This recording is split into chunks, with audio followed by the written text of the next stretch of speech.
Got a fuel leak issue we're going after today, right by the tank. Oh, as you can see, we're wet here at the tank. And we're wet up here because the hose is cracked and just sprays when the diesel pump, the in-tank pump is on, pushing 50 PSI up there. So there's just a light mist coming out all the time. Going to try to lower the tank and not drop it. Just bring that nut down to the bottom of that bolt and see if we can get enough room up there to replace the hose. I've already backed the one up in the back, so this one should lower the tank.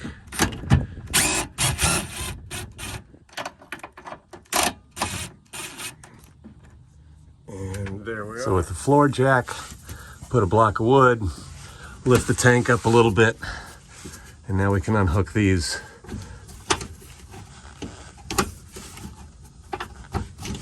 There we go, like so.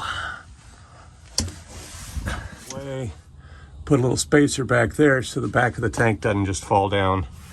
I want the center of the tank, or the passenger side here, to come down as it has.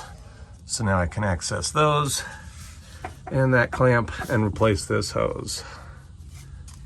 This is what was on the van originally.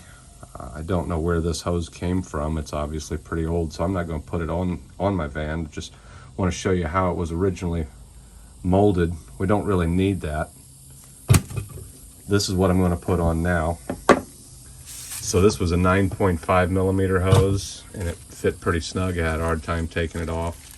We can see it's right about the same size as the original. This is actually a 10 millimeter hose, and it's not injection line, which I would recommend underneath the van, but it says here it's rated at 20 bar, and that's somewhere around 300 PSI. Our pump's only going to put out about 80, so this should last forever underneath there. I'm just going to tie it up better so that we don't have that abrasion problem happening again. So here it is all tied up. New hose, zip tie, trapping the diesel heater line. Looks like I need to run that diesel heater. Clamped up tight there. I know somebody's going to ask about this blue valve here. This is a vent. If you plug that or put a hose on it that's capped somehow, your fuel tank will suck itself in. Not a good thing. Puts pressure, back pressure on the fuel system. So that needs to be open.